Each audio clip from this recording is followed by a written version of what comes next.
मंजिल थी हिमालय का एक नया शिखर।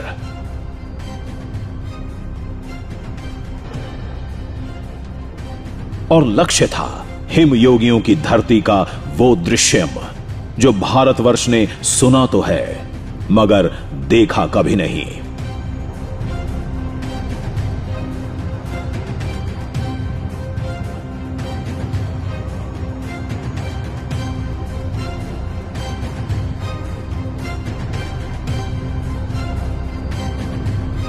सफर के पहले दृश्य ने हमें चौंका दिया। -5 डिग्री सेल्सियस तापमान, भारी हिमपात के बीच, बगैर किसी गर्म कपड़े, बिना कांपे, हठ योगी साधना में लीन थे।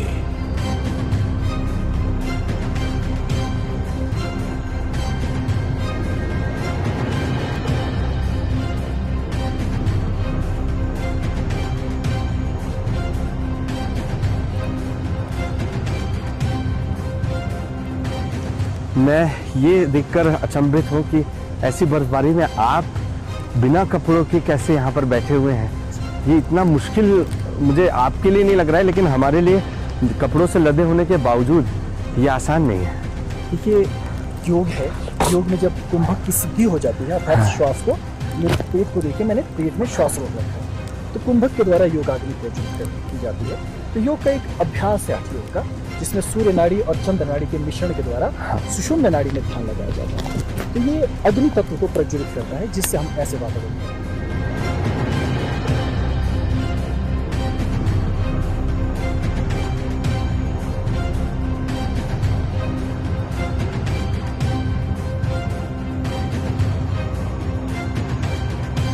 जंगल की दुनिया खत्म हो रही थी और हिमालय का बर्फीला दरबार सामने था।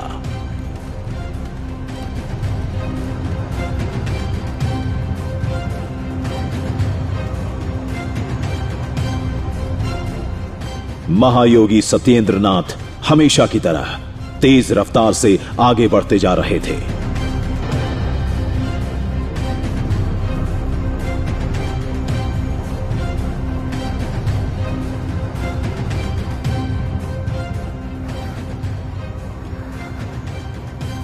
लेकिन घास पर जमी बर्फ ने हमारी रफ्तार को थाम लिया था।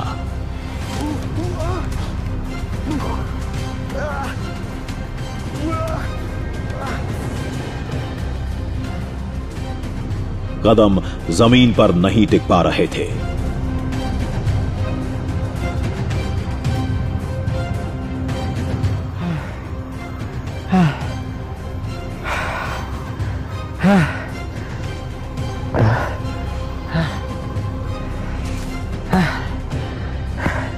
समझ नहीं आ रहा है आगे कैसे बढ़े। थोड़ी सी गलती और हाथ फिसल कर कहां तक नीचे आ जाते हैं पता नहीं चल रहा है। आवाज रुक रही है, सब कुछ थमता जा रहा है।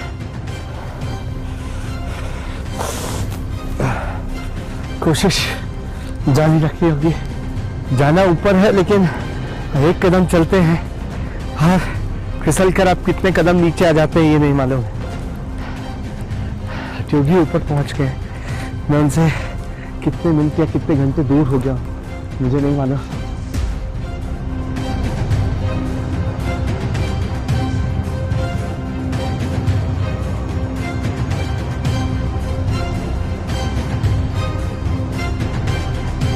उधर हठ योगी नजरों से ओझल हो चुके थे और इधर बर्फीली चट्टानों पर हमारा संघर्ष जारी था।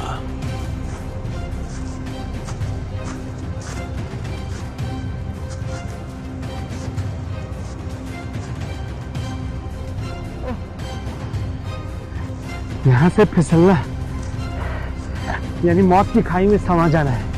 नीचे गहरी खाई है, अगर ये पेड़ की टहनियाँ नहीं होती तो शायद बर्फ की वजह से जो फिसलन यहाँ पर पैदा हुई है उसकी वजह से हम इस खाई में समा जाते।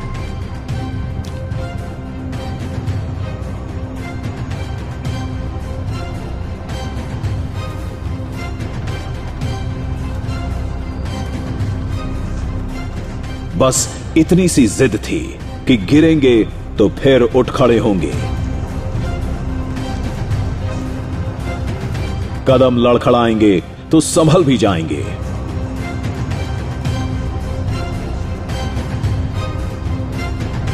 लेकिन हर कीमत पर खोज कर लाएंगे हम हिमालय के शिखर पर हठ योग का दृश्य।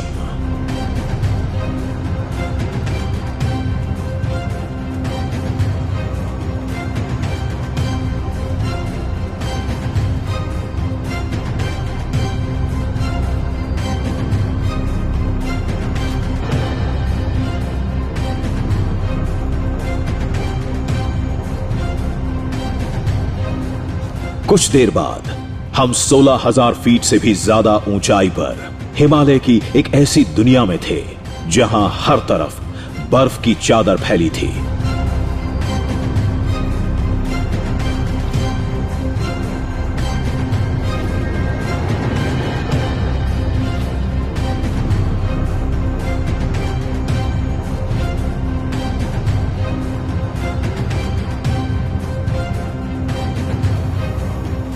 हठ योगी बहुत आगे निकल चुके थे। अब उन्हें खोजने में कोई दिक्कत नहीं होगी।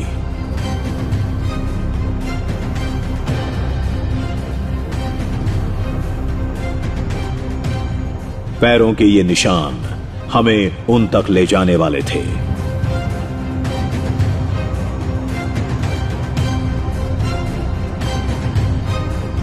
आगे बर्फ का शिवलिंग मिला, मतलब हठ योगी यहीं कहीं आसपास ही थे।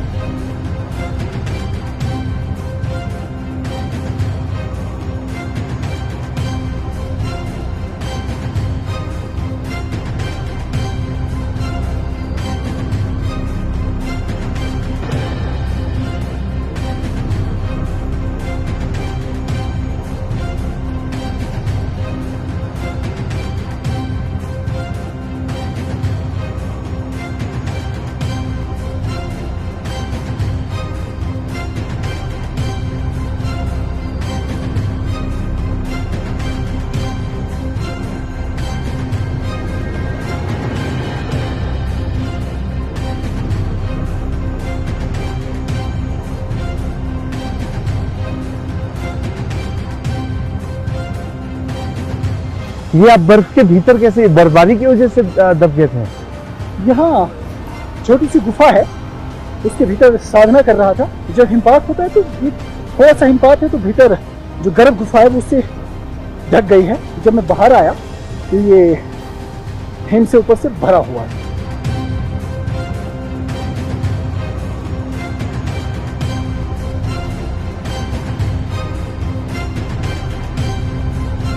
ये सब कुछ हिमालय में योगियों की दिनचर्या का हिस्सा होता है।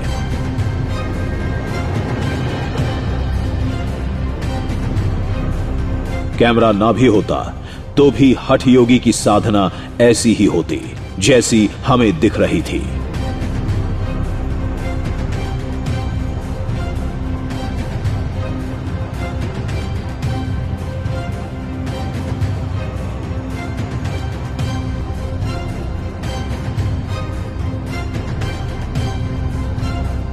यह सब कुछ किसी अचंभे जैसा था।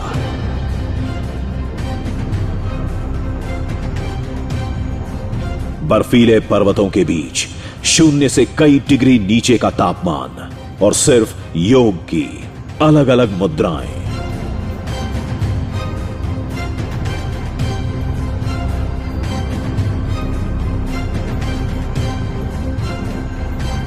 ये होता कैसे है? हमारी हड्डियां अभी भी जम गई हैं, गल रही हैं। आपको कोई फर्क नहीं पड़ रहा है इस बर्फ से? ये हमारा शरीर है, ये त्वचा है। जब ये ठंड के संपर्क में आएगी, इसको ठंडी तो मिलेगी, लगेगी ही, लेकिन जब हम त्वचा को मार्जन करते हैं, जिस प्रकार से कोई मालिश करता है, इस प्रकार से अपने शरीर का मार्जन करना पड़ता है कुछ देर के पश्चात। और फिर प्राणायाम ऐसे देखिए,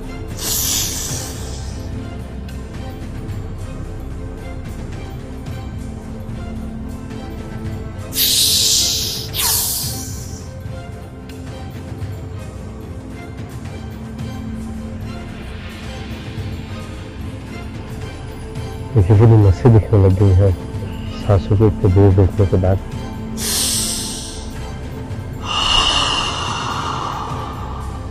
तो प्रणाली है, तो जैसे जैसे हम आगे बढ़ेंगे वैसे वैसे हमें योग के जो विभिन्न चरण होते हैं, प्राण को लेना, प्राण को स्तंभित करना और अपनी शिराओं में रक्त को प्रवाहित करना।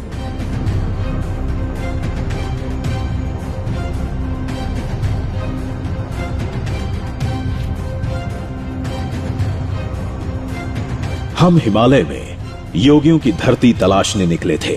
कई दिन लगेंगे ये तो हम जानते थे, लेकिन ये सफर आखिर कहीं तो खत्म होगा।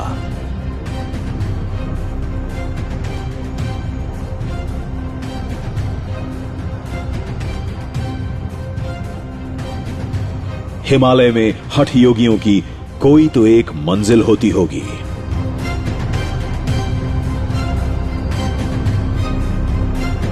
मुझे लग रहा है हम टॉप पर पहुंच गए स्वामी जी। क्या यही वो मंजिल है जिसकी तलाश करते हम यहाँ हैं? ये तो आपका पहला पड़ाव भले है। अब आप देखिए, जहाँ से हम आए, अभी हमें जिस रास्ते पे जाना वो ये है। यहाँ से ये आपको पहाड़ी दिख रही है, ये ऐसे करते आराम से, ये देखिए ये पहाड़ी करते हुए वो आपको वो पीछे एक पहाड़ दिख रहा है बादलों के पास, वो सबसे बड़ा जी, उससे पीछे नीचे उतरते हुए हमें सबसे पार जो आपको टीला दिखाई दे रहा है, हाँ। कम से कम वहां तक हमें पहुंचना है। मुझे उससे भी आगे जाना है, जहाँ वो आपको बादल दिख रहे हैं उसके नीचे।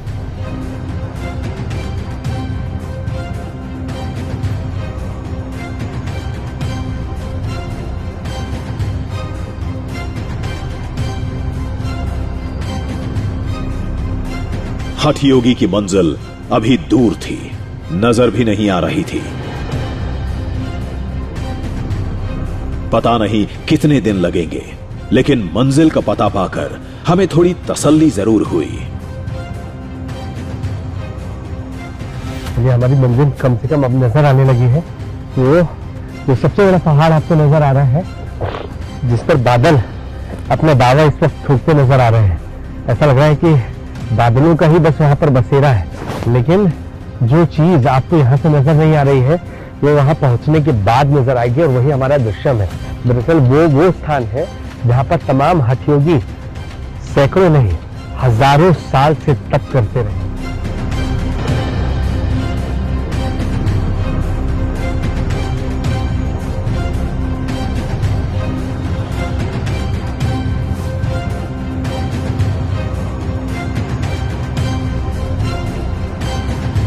मंजिल तक पहुंचने में काफी मेहनत करनी थी।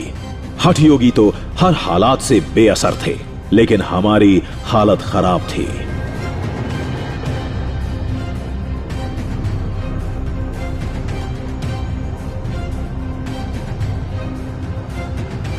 कितनी भी कोशिश करते, योगी से पीछे ही रहते।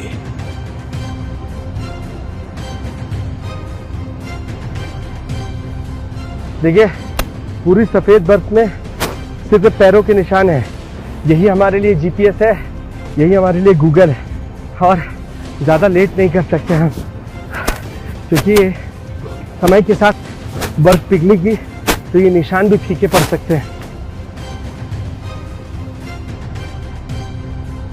हठ योगी तो भूख प्यास से परे थे, लेकिन हम ठहरे साधारण इंसान। थकान के साथ भूख प्यास ने हालत खराब कर दी थी।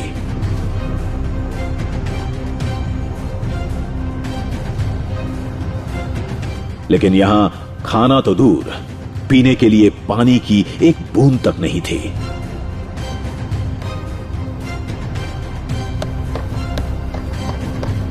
दूर से ऐसा लगा कि ये पानी है। दरअसल ये पानी का एक कुंड तो था, लेकिन ठंड की वजह से ये पूरी तरह जम चुका है। हमें उम्मीद थी कि हम ये पानी पीकर अपनी प्यास बुझा सकते हैं, लेकिन ऐसा संभव नहीं है। हमें अभी और इंतज़ार करना पड़ सकता है। सोचिए कि आसपास इतनी बर्फ है, फिर भी हम प्यासे हैं।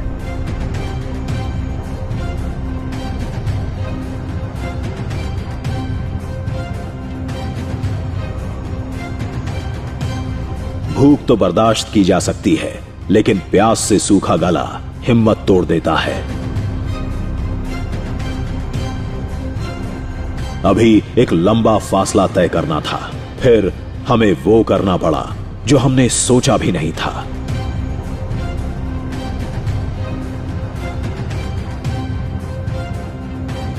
अब पानी नहीं पिएंगे तो शायद आगे हम नहीं चल पाएंगे। यही वजह है कि अब ये जो बर्फ है, यही मुझे लग रहा है कि आखिरी हमारे पास चारा होगा। मुझे नहीं पता कि ये खाने शरीर के लिए ठीक होगा या नुकसानदायक होगा, लेकिन हाँ इतना पता है कि कम से कम गले को एक ठंडक मिलेगी। और देखिए, पानी की कमी जो महसूस हो रही थी शरीर को, वो शायद इससे पूरी हो जाए।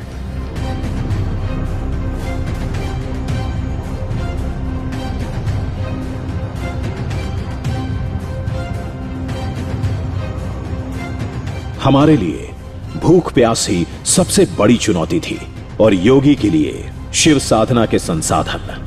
लेकिन जहां चाह थी वहां राह भी निकली और देखते ही देखते हठ योगी ने बर्फ के बीच ही एक विशालकाय शिवलिंग तैयार कर लिया।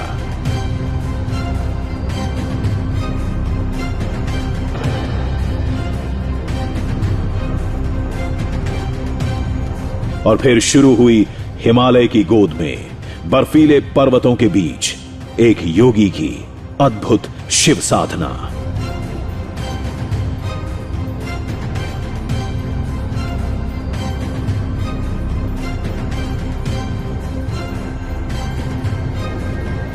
हम जिस जगह पर हैं यहाँ पर मंदिर तो नजर नहीं आ रहा, लेकिन हाँ यहाँ एक शिवलिंग, वो भी बर्फ का बना हुआ मुझे दिख रहा है।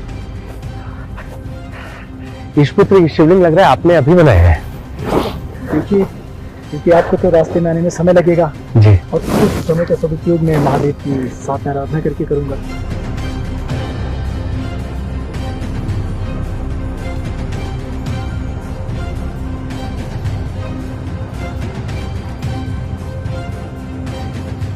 आप इन हाथों से इन बर्फ को कैसे समेट रहे हैं कि आपने 3-3.5 फीट या 4 फीट का ये शिवलिंग खड़ा कर दिया? ये बहुत सरल होता है।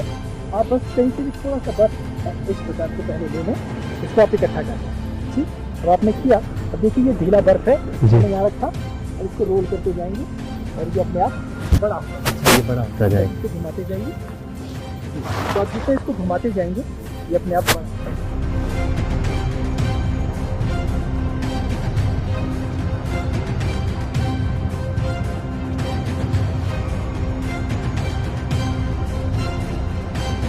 हमारी और हठ योगी की दुनिया अलग थी।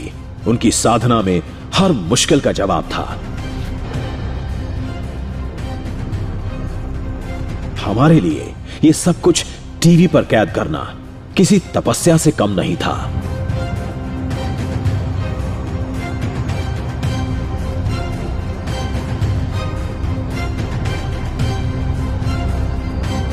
इतनी गहराई के बीच पानी में चलना भी मुश्किल होता है, लेकिन हम तो बर्फ में चल रहे थे। घुटनों तक जमी बर्फ पर आगे का रास्ता बनाना किसी जंग से कम नहीं था।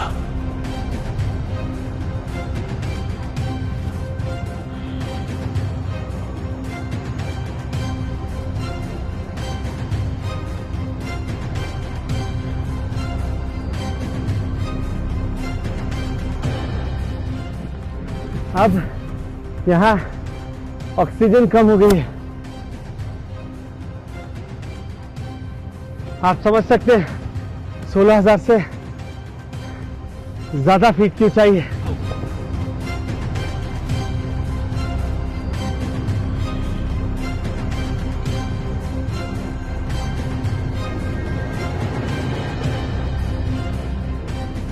हमारे कदम रुकते तो हठ योगी की रफ्तार भी थम जाती, लेकिन धीरे धीरे ही सही हम बढ़ते जा रहे थे।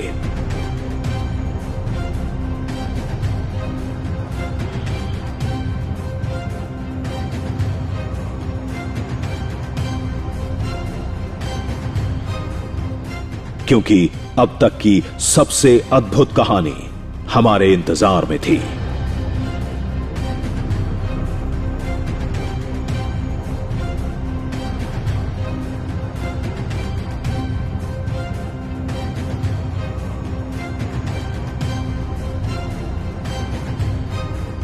आपने बेसिक ट्रेनिंग भले ली हो, लेकिन आपके कमर तक या घुटनों तक जब बर्फ हो तब आपका पाँव फंस जाता है इन बर्फ में और घुटना मुड़ने का डर रहता है।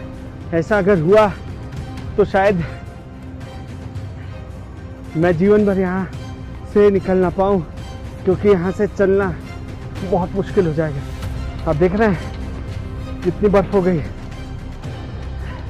योगी जी रफ्तार के साथ नंगे पांव आगे बढ़ गए, लेकिन हमारा सारे गियर्स के साथ भी आगे बढ़ना इतना आसान नहीं लग रहा है।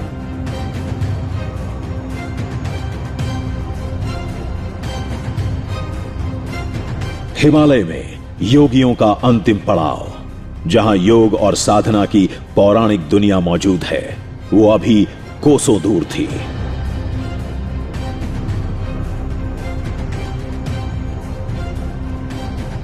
जो बर्फीली पगडंडी वहां तक जा रही थी, वो हर कदम पर साहस की परीक्षा भी ले रही थी।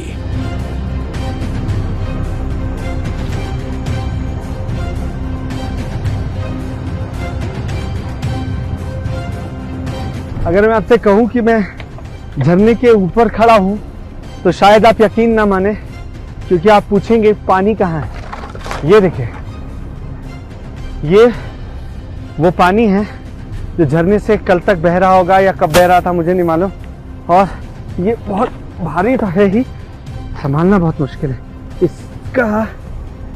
इससे अगर आप घायल हो, ग्लव्स में ये पकड़ा नहीं जा रहा है, अगर आप इससे घायल होते हैं तो आपकी जान भी जा सकती है। देख रहे हैं ये कितना नुकीला है, ऐसा लगता है खूब सारे झूमर यहाँ लटका दिए गए।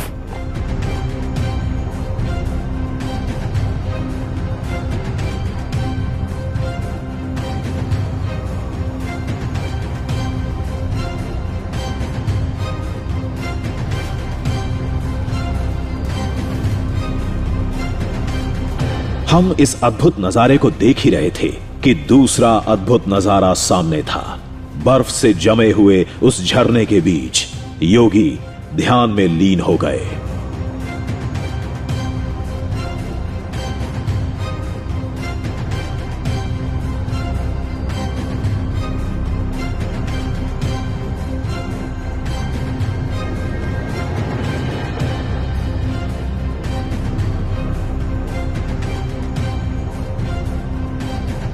सोचा जब तक योगी ध्यान में हैं, हम आगे की चढ़ाई शुरू कर दें।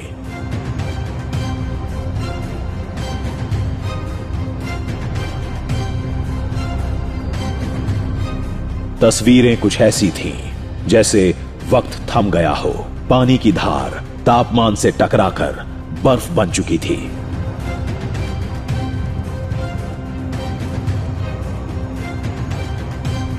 एक कदम में जिंदगी और मौत दोनों लिखी जा सकती है। नीचे गहरी खाई है, ये देख रहे हैं, ये पहाड़ पूरी तरीके से भुरभुरा है और मैं जहाँ हूँ यहाँ से पानी भी बहते बहते जम गया है। यानी आप समझ सकते हैं कि खतरा कितना बड़ा है। यहाँ जिंदगी और मौत सिर्फ एक कदम पर डिसाइड हो सकती है। यहाँ से थोड़ा भी लड़खड़ा कर मैं नीचे जाता हूँ तो गहरी खाई है।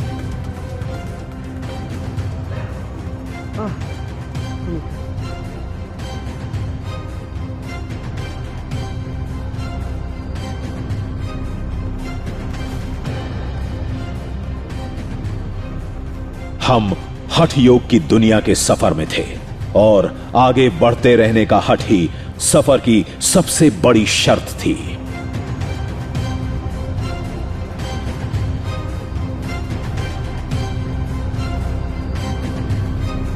और आखिरकार हम इस पहाड़ को लांघने में कामयाब रहे।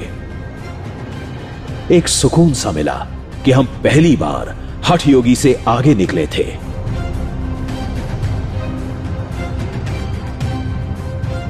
लेकिन नजर मिली तो हमारी गलतफहमी दूर हो गई।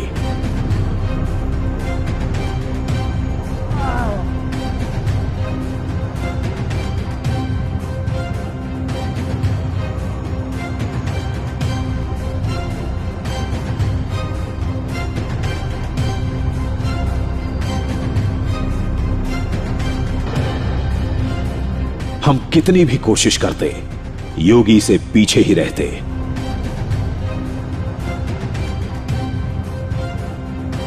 बर्फ उम्मीद से ज्यादा थी।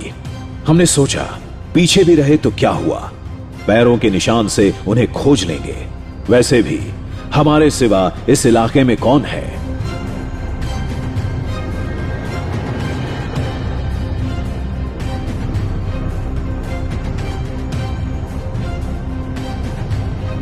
ये हमारी दूसरी गलतफहमी थी।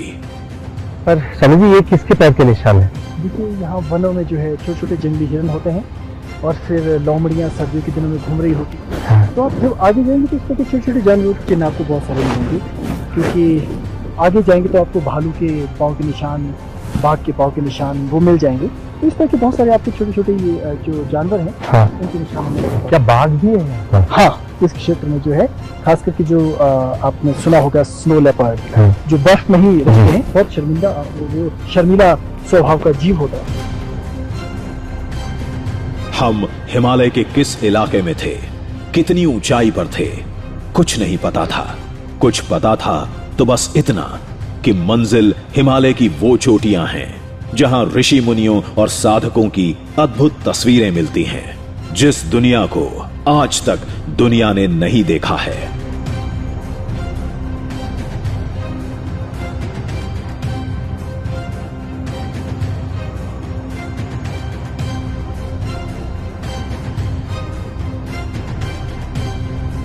हमारे लिए मंजिल सब कुछ थी और योगी के लिए सफर भी एक साधना थी।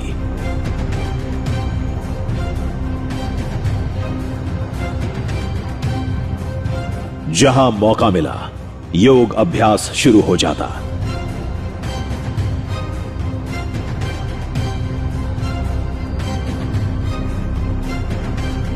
लाख कोशिश के बावजूद हम रफ्तार में योगी का साथ नहीं दे पा रहे थे। जिस सफर में हमें अब तक 3 दिन लग चुके थे, वो सफर सिद्ध योगियों के लिए चंद घंटों का होता है।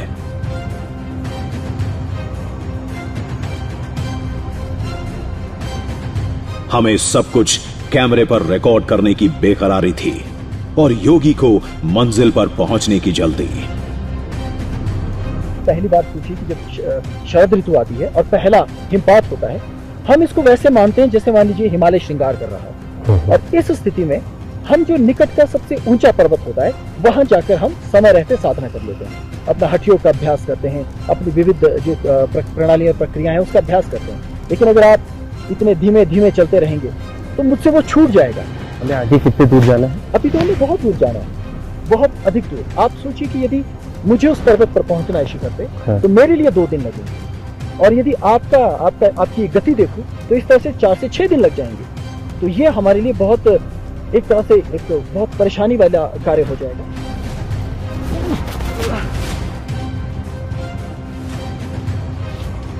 लगता है कि मैं गलत चल गया, यहाँ से ऊपर जाना संभव नहीं।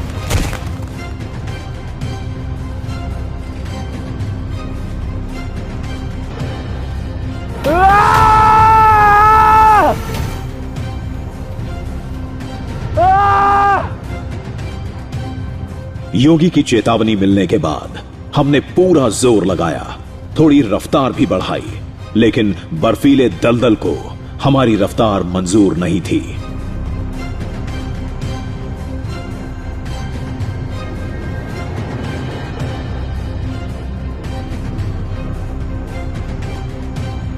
भूख और थकान से हालत खराब थी, लेकिन हमने हठ योगी का साथ नहीं छोड़ा।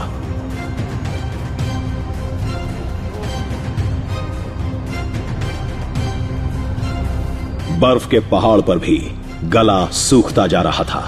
पानी नहीं मिलता तो बर्फ खाकर काम चला लेते।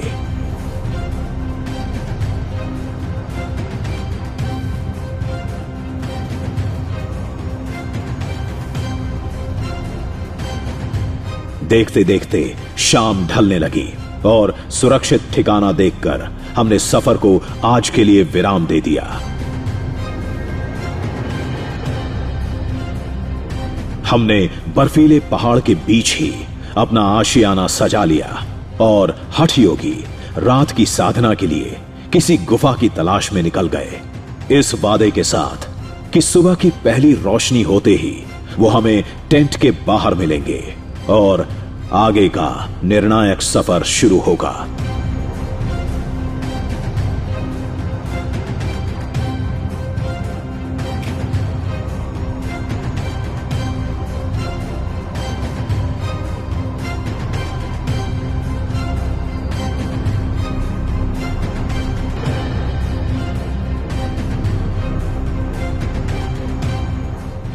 सुबह हो गई है और लग रहा है कि रात को फिर से बर्फबारी हुई है, जिसकी वजह से यहाँ बहुत गहराई तक बर्फ है।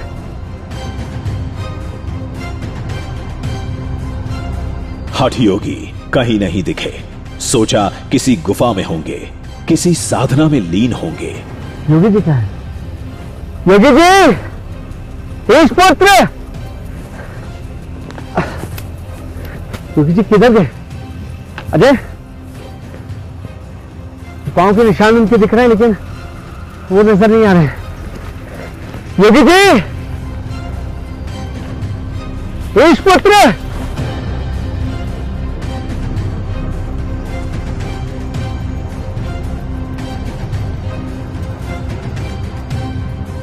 हमारी छटपटाहट बढ़ती जा रही थी। ईश पुत्र! योगी जी! दिल बेचैन हो रहा था क्योंकि वादे के मुताबिक हठ योगी हमारे पास नहीं थे।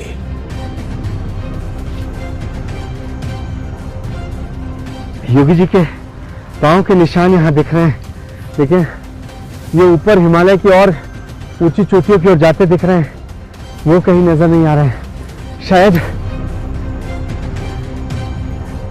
शायद ऊपर जाना और कठिन होगा और चुनौतियों से भरा होगा। यही वजह है कि ईश पुत्र हमें ऊपर लेकर जाना सही नहीं समझ रहे थे और उन्होंने हमें यही छोड़ना मुनासिब समझा है।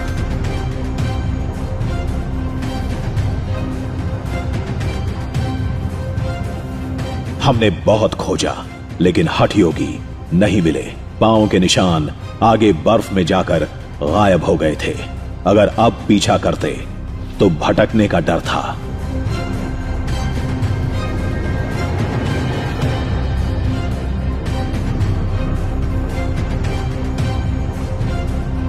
हम कोशिश करते, थोड़ा और आगे बढ़ते तो शायद योगी को खोज सकते थे, लेकिन शायद यह मुनासिब नहीं होता।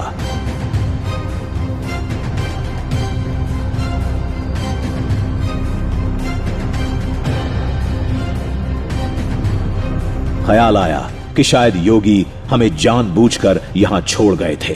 शायद वो आगे के सफर में हमें साथ ले जाना नहीं चाहते थे।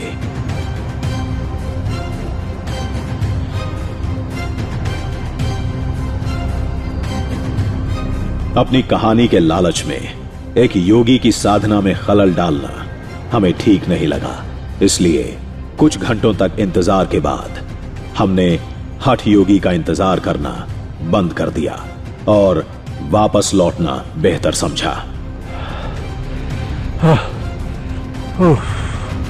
ये वो हिमालय है जहां लाखों ऋषियों ने, लाखों सिद्ध पुरुषों ने कड़ी तपस्या की और आपने देखा कि चाहे जंगल हो, चाहे पानी हो, चाहे बर्फ हो, किन कठिनाइयों से होकर गुजरना पड़ता है, तब जाकर कोई सिद्ध बनता है। और ये दृश्य हम आपके लिए लेकर आए थे। हम यहां तक आए, यही हमारे दृश्यम के लिए काफी था। हमने भारत की जिस गौरवशाली परंपरा को दिखाने का वादा किया था, उसे हम पूरा कर चुके थे।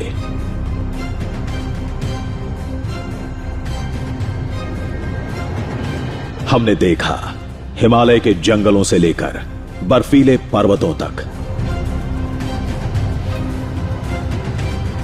तपस्या, साधना, योग, जो भारतवर्ष की सदियों पुरानी परंपरा है, उसे ऐसे तमाम हठ योगी आज भी हिमालय के सबसे कठिन इलाके में कैसे जिंदा रखते हैं।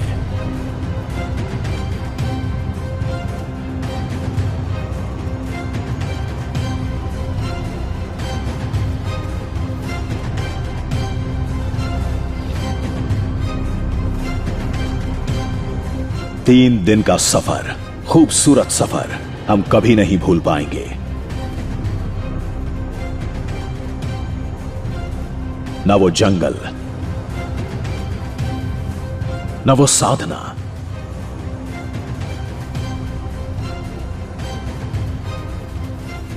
न वो योग,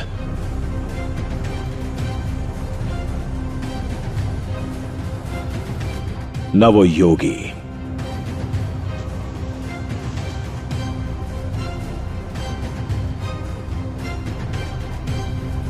खैर, मुसाफिर हम भी हैं, मुसाफिर वो भी हैं। किसी न किसी मोड़ पर फिर मुलाकात होगी।